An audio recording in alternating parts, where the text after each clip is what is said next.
बच्चों से लेकर अधेड़ उम्र के लोगों तक और यहाँ तक कि 80 साल से ज्यादा उम्र के लोग भी साथ बैठकर लगन से एक ही काम कर रहे हैं। सभी बाइबल को शब्द दर शब्द कॉपी कर रहे हैं।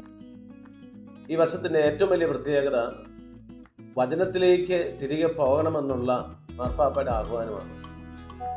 മാർപ്പാപ്പയുടെ ഈ ആഹ്വാനം ഉൾക്കൊണ്ടുകൊണ്ടാണ് ചങ്ങനാശ്ശേരി അതിരൂപതയിലെ അതിരമ്പുഴ ഫൊറോനയിലെ കോട്ടയ്ക്കപ്പുറം സെന്റ് മാത്യൂസ് ഇടവകയിൽപ്പെട്ട 1000 പേര് ഒരുമിച്ചിരുന്ന് ഇന്ന് ബൈബിൾ പകർത്തി എഴുതുകയാണ്.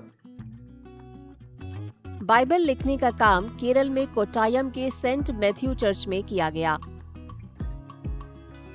इस काम में हजारों लोगों ने हिस्सा लिया, घर से भी और चर्च के पैरिश हॉल में आकर भी। കഴിഞ്ഞ 2 മാസങ്ങളായി ഇതിനു വേണ്ടിയിട്ടുള്ള തീവ്രമായ ഒരുക്കങ്ങൾ നടത്തുകയായിരുന്നു. 250-ലധികം പേര് രോഗികളായിട്ടുള്ളവർ വീടുകളിലിരുന്ന് വചനം പകർത്തുന്നു.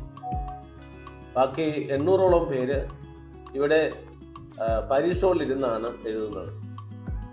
പ്രായമായവര്, മുതിർന്നവര്, ചെറുപ്പക്കാര്, യുവതി യുവാക്കള്, സൺഡേ സ്കൂൾ പഠിക്കുന്ന കുട്ടികള്, മതാധ്യാപകര്, ബഹുമാനപ്പെട്ട സിസ്റ്റേഴ്സ് എല്ലാവരും ഈ സംരംഭത്തിൽ പങ്കുചേരുന്നു. कार्यक्रम का उद्घाटन चांगना सेरी के महाधर्म प्रांत के पादरी जनरल सकारिया कन्याकोन ने किया था।